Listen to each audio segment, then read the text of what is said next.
On the day my dad came home, I decided to carry out the plan I had been thinking about for a while. I put the drug into his tea, making sure to stir it well so it would dissolve completely. After that, I handed him the cup and watched as he drank it all, without any suspicion. We left the house soon after that, knowing it would take about 4 hours for the drug to fully take effect. The drug was supposed to make him unconscious, so we needed to be patient. I had connected the CCTV cameras in my dad's house to my phone, allowing me to watch everything that was happening there even when I wasn't around. It was a smart move, and it gave me peace of mind that I could see what was going on at any time. After 5 hours passed, I checked my phone and started watching the live footage. Just as I expected, my dad was lying on the couch in the living room, completely passed out. He wasn't moving at all. What happened next took me by surprise. My dad's girlfriend, Lauren, walked into the room and saw him lying there. Instead of panicking or calling for help, she walked up to him and slapped him on the face, trying to wake him up. But he didn't respond at all. He just lay there, unconscious. Rather than getting worried or concerned, Lauren did something shocking. She started jumping up and down, clearly excited. It was as if she had been waiting for this moment. After her little celebration, she pulled out her phone and made a video call to someone. The person on the other end of the call was a man. With a big smile on her face, Lauren told him, "The old fool is dead, baby. We're rich." She was convinced that my dad had died and that she was now going to inherit all his money. Lauren had been deceived into believing that my dad had changed his will to leave everything to her. It all started when my dad introduced Lauren to our family, telling us that she was his new girlfriend. At first, we thought he was joking. My name is Scott, and my dad is 75 years old. My siblings and I are all adults now, and most of us are married. My 3 older siblings even have kids of their own, while my wife and I are still planning to start a family. My dad is a wealthy man. He and my late mother built 2 successful beverage companies from the ground up. They worked tirelessly to make their brands well known, and now their products are famous. My mom passed away 12 years ago, and my dad never remarried. So when he suddenly called us all together and introduced us to Lauren, we were completely shocked. That day, we thought my dad had gathered us for one of his usual family meetings where he gives us advice. But when we saw Lauren, we were all stunned. She looked so young, and we couldn't understand how she could be in a relationship with someone as old as my dad. My first thought was that she was just a new housekeeper he had hired. But my dad proudly introduced her, saying, "This is Lauren, my new girlfriend. I'd like you all to treat her with the same respect you give me. Since your mother's death, no one has shown any interest in me, but Lauren did. I'm happy with her." Hearing this, I felt a mix of anger and confusion. How did they meet? When did this relationship start? Were they really in love? I couldn't help but question her intentions. "Does she even love you?" asked my dad. He replied confidently, "She loves me. We've been together for a month, and I can't tell you how happy I've been. She's the best thing that has happened to me since your mother. And she feels the same, right, baby?" Lauren nodded, but I wasn't convinced. She was only 27 years old, and my dad was 75. The age difference was huge, and it was hard to believe that she could truly love him. "How old are you?" I asked Lauren, still trying to make sense of the situation. When she told me she was 27, I was shocked. It confirmed my suspicions. A young woman like her would only be interested in a man as old as my dad for one reason: his money. There was no doubt in my mind that she was after his wealth. "Dad, you need to break up with her," I said, trying to reason with him. "She's too young, and you can't seriously think she's in love with you." But my dad was blinded by his feelings for Lauren, and he refused to listen. He believed that she truly cared for him, but I knew the truth.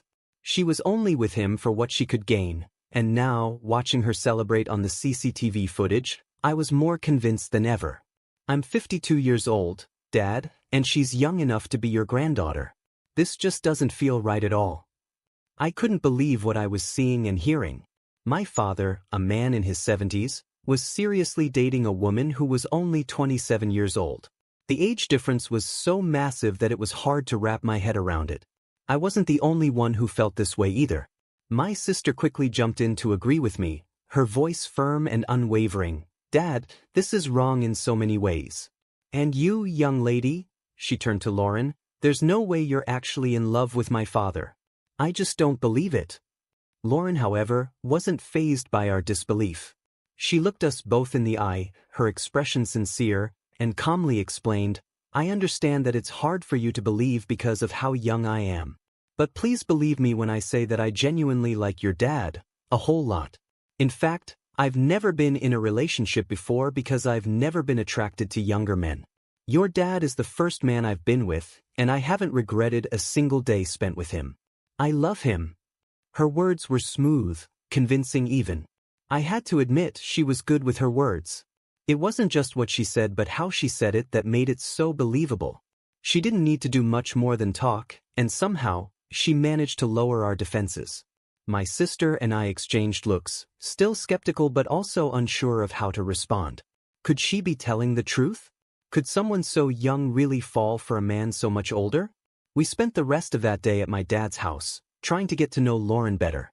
She was incredibly hospitable, going out of her way to make us feel comfortable. She even prepared a delicious meal for us, and my sister, who rarely complimented anyone, couldn't stop raving about how good the food was. Lauren was so thoughtful that she even packed some extra food for my sister to take home, knowing how much she had enjoyed it. There was something so humble and down-to-earth about Lauren that made it hard to dislike her. She was kind, polite, and seemed genuinely interested in our family. After that day, we met Lauren a couple more times, and with each meeting, our skepticism slowly began to fade. She was consistent in her kindness and care, always making sure my dad was happy and well taken care of. My dad, who had been lonely for so long after my mom passed away, seemed to have found new joy in life with Lauren by his side. He would call me nearly every evening, his voice full of excitement as he recounted the day's events. He talked about how Lauren helped him with everything from cooking to laundry, even washing the dishes after meals. They went out on dates regularly, and he always sounded so happy, almost like he was reliving the days when my mom was still alive. It was strange, but in a way, it felt like my mom had come back into our lives, not in the same form, but through Lauren. As the months passed, my siblings and I found ourselves growing fond of Lauren. We couldn't help it, she was just so lovable. She wasn't just there for my dad. She also took an interest in our lives. I owned a small restaurant at the time, and although it wasn't very big, Lauren would often stop by to help me out with various tasks. She was always willing to lend a hand, whether it was in the kitchen or with organizing things around the place. My older siblings, who had children of their own, also appreciated her help. She would visit them from time to time and offer to babysit or help with whatever they needed. About 6 months into their relationship, my dad dropped another bombshell on us. He and Lauren were getting married. I remember the day he invited us over to share the news. He was practically glowing with excitement, like a young man who had just fallen in love for the first time. But there was something strange about the whole thing. According to my dad, Lauren had proposed to him. She had taken him out on a date at a nice restaurant, and in the middle of their meal, she had pulled out a ring and asked him to marry her. I was stunned. It's not every day you hear about a woman proposing to a man, especially not in a situation like this. It was supposed to be the other way around, wasn't it?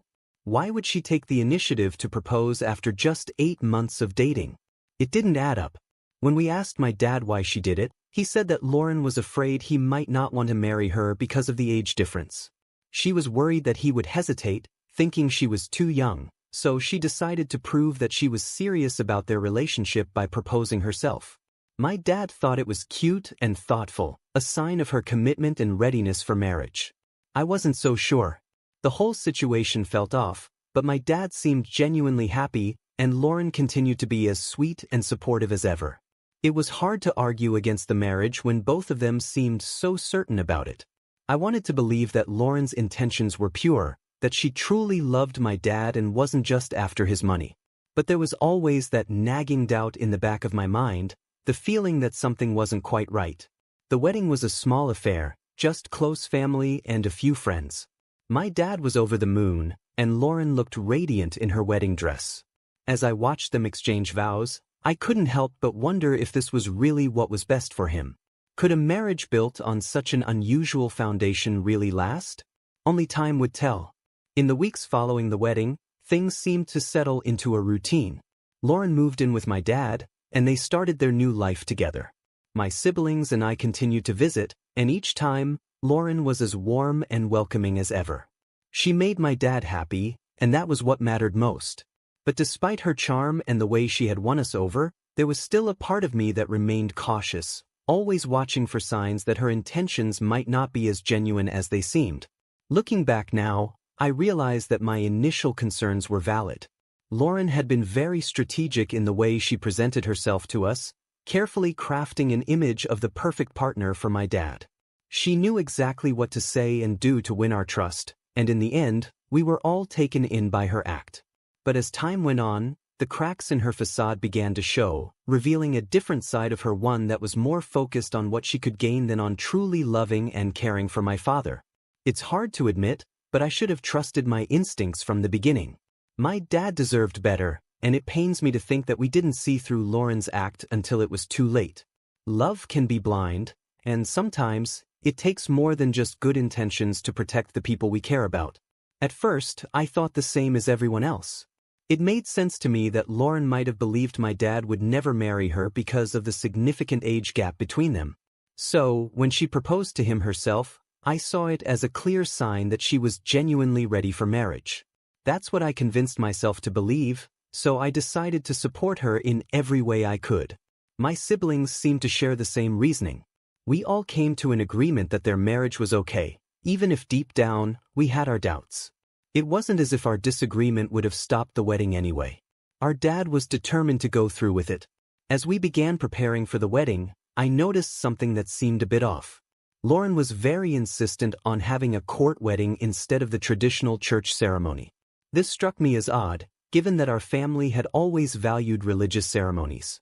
I voiced my concerns, and my siblings did the same.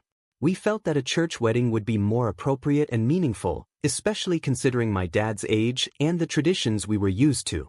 My dad found himself torn between wanting to make Lauren happy and holding on to his own values. He wanted to give her the court wedding she asked for, but the idea didn't sit well with him. It was a tough situation, and we spent a lot of time discussing it. Lauren was clearly disappointed when we pushed back against her wishes, but eventually, we managed to convince her to go with the church wedding instead.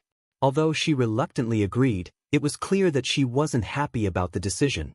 On the day of the wedding, something felt off again. Lauren didn't seem as excited as we had expected. Her demeanor was subdued, and she didn't have the radiant joy that most brides have on their wedding day. We were all fooled into thinking that she might have been feeling unwell, perhaps just dealing with a headache or pre-wedding jitters. We felt bad for her, and my sister, in particular, spent a lot of time comforting her and staying close to her throughout the day. We chalked it up to nerves and hoped that once the ceremony was over, everything would go back to normal. After the wedding, life for my dad and Lauren began. For the first 3 months, my siblings and I decided to give them some space. We thought it would be best to let them enjoy their new life together without us constantly dropping by. We wanted our dad to have all the fun and happiness he deserved with his new wife. Looking back, I realize now that this was a mistake, a silly one that we would later regret. It wasn't until 5 months later that I finally visited my dad. As soon as I saw him, I noticed something was different. He seemed quieter than usual, and it was clear that he had lost some weight. His clothes looked a bit looser, and his face had a tired, worn-out look that I wasn't used to seeing. When I asked him if he was okay, he put on a smile and assured me that everything was fine. But I know my dad too well. His smile didn't reach his eyes, and I could tell that something was bothering him. While we were talking, Lauren walked into the living room. I noticed that my dad flinched slightly as she entered, which made me frown. It was a subtle reaction, but it was enough to raise my suspicions even more. Lauren greeted me with her usual cheerful smile and sat down next to my dad, resting her head on his shoulder. We chatted for a while, but the whole time, I couldn't shake the feeling that something was wrong. As I was getting ready to leave, I decided to have a private conversation with Lauren. I asked her to walk with me to my car, hoping to get some answers about what was going on with my dad. As we walked, I turned to her and asked, "Is my dad okay? He looks different, and his behavior is strange. What's going on?" I watched as Lauren's cheerful demeanor quickly faded. She looked down at the ground, avoiding my gaze. "Your dad isn't making me happy, Scott," she finally said, her voice soft and full of frustration. "Ever since we got married, he's been distant. He pushes me away sometimes, and on some nights, he even sends me out of the bedroom." Her words hit me like a ton of bricks. "What? Are you serious? He sends you out of the room?" I couldn't believe what I was hearing. "Yes," she replied, looking up at me with a mixture of sadness and anger. "Can you believe it? I'm a young woman and I'm his wife. But he's treating me like this." She shook her head in disbelief. I was stunned. This wasn't like my dad at all. He had always been caring and considerate, especially towards the people he loved. Hearing Lauren describe his behavior made me worry even more. Something was definitely wrong, and I needed to get to the bottom of it. After our conversation, I left with a heavy heart. I couldn't stop thinking about what Lauren had told me. The image of my dad, distant and pushing her away, didn't fit with the man I knew. But at the same time, I couldn't ignore the fact that Lauren seemed genuinely upset. She had always been so good to my dad and to our family, and I had started to believe that maybe she really did care for him. But now, I wasn't so sure. Over the next few days, I tried to piece together what might be happening. I spoke to my siblings, and they too had noticed some changes in our dad during their visits. He was quieter, more withdrawn, and didn't seem to have the same energy he once had. We all agreed that something was off, but none of us could pinpoint exactly what it was. Eventually, I decided to confront my dad directly. I needed to hear his side of the story and find out what was really going on. When I visited him again, I sat him down and asked him to be honest with me. I told him what Lauren had said and expressed my concerns about his health and behavior. At first, he tried to brush it off, insisting that everything was fine. But I pressed him, telling him that I could see through his attempts to hide the truth. Finally, he sighed and admitted that things hadn't been as smooth as he had hoped. He told me that while he cared for Lauren, the age difference was starting to take a toll on him. He was struggling to keep up with her energy and needs, and it was causing tension in their relationship. He confessed that he felt guilty about not being able to give Lauren the kind of life she deserved. He knew she was young and full of life, and he felt like he was holding her back.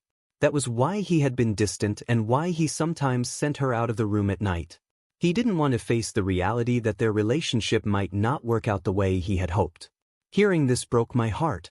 My dad had always been a strong, confident man, but now he seemed vulnerable and unsure of himself. I could see that he was struggling, and it hurt to know that he was going through this alone. I assured him that he didn't have to face this on his own and that my siblings and I were here to support him. I also realized that Lauren wasn't entirely to blame. She had her own struggles and expectations, and it wasn't fair to judge her without understanding her perspective. I knew I needed to talk to her again, this time with more compassion and understanding. In the end, I learned that relationships, especially those with such a significant age gap, come with their own set of challenges. My dad and Lauren were trying to navigate a difficult situation, and it wasn't easy for either of them. But what mattered most was that they both wanted to make it work, and they were willing to put in the effort to overcome the obstacles they faced. As I left my dad's house that day, I felt a mix of emotions. There was still a lot to work through, but I was hopeful that with time and open communication, my dad and Lauren could find a way to make their marriage a happy one. And as a family, we would be there to support them every step of the way. I deserve his attention, but it's like he doesn't love me. I'm so sad, Jack. Hearing Lauren say that made me feel terrible. She seemed genuinely hurt, and I couldn't help but feel sympathy for her. I promised her that I would talk to my dad and try to understand what was going on. She thanked me and went back inside the house. The next time I visited my dad, I noticed things had gotten even worse.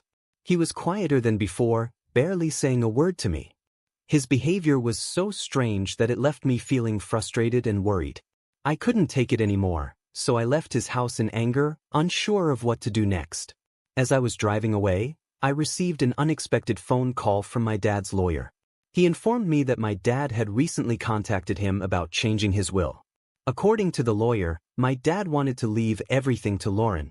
This news shocked me. I never expected something like this, and it immediately raised red flags in my mind. I decided to share this information with my siblings. We all agreed to visit our dad together, hoping to figure out what was really going on. 6 days later, we arrived at his house, only to find it eerily quiet and empty. I hurried up to his room, and to my horror, I found him lying on the floor, unconscious. I quickly called for my siblings to help, and we rushed him to the hospital. When Lauren arrived at the hospital, her reaction was not what I expected. The first words out of her mouth were, "Is he dead? No, he can't die now. Has he changed his will yet? He can't die." Her words sent a chill down my spine. How could she be more concerned about the will than about whether my dad was alive or not? My father wasn't dead, but her reaction made me deeply suspicious.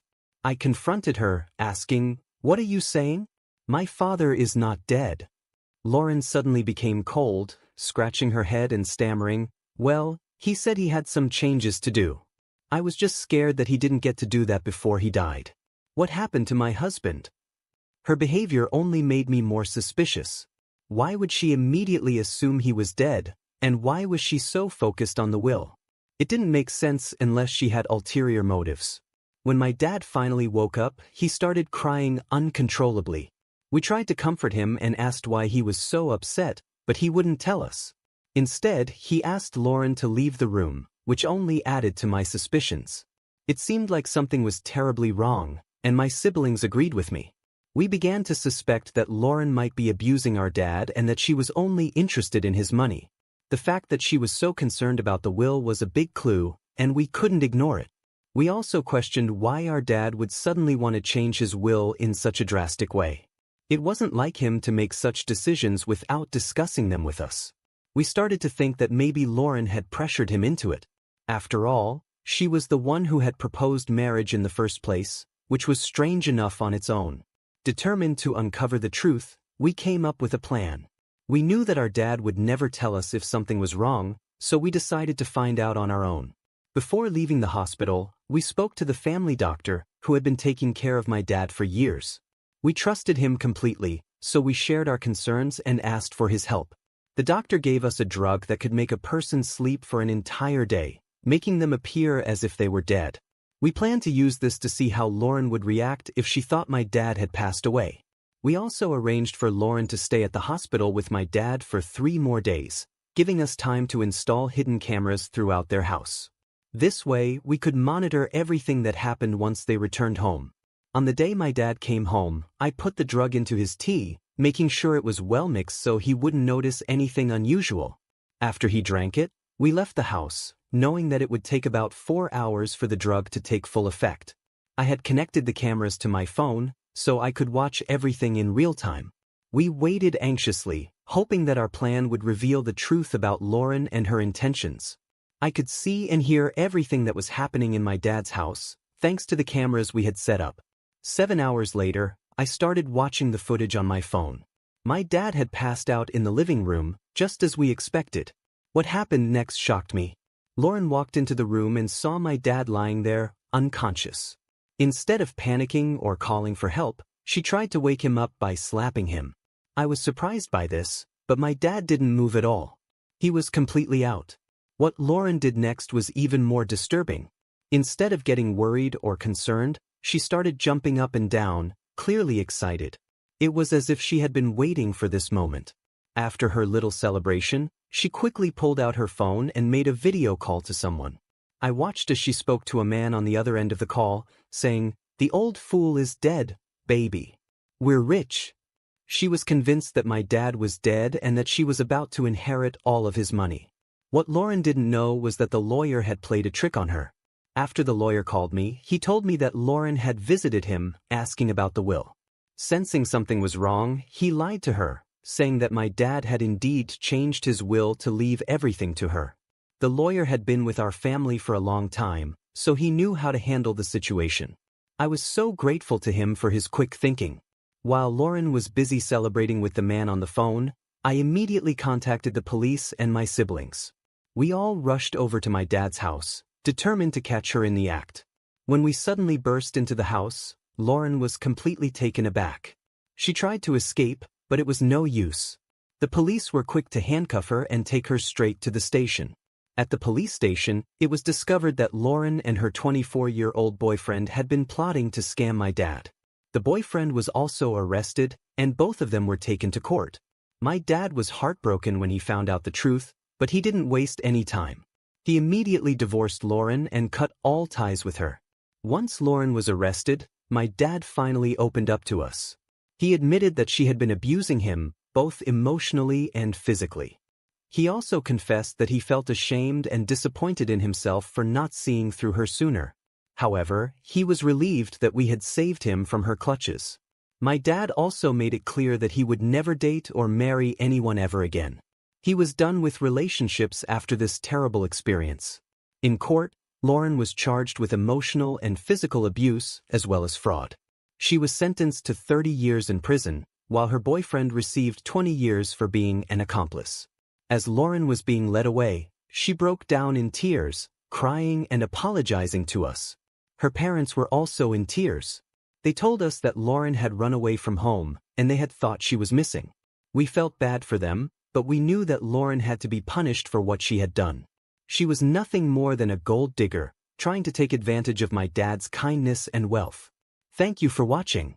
Make sure to subscribe and leave a comment down below saying, "I subscribed," and we will do our best to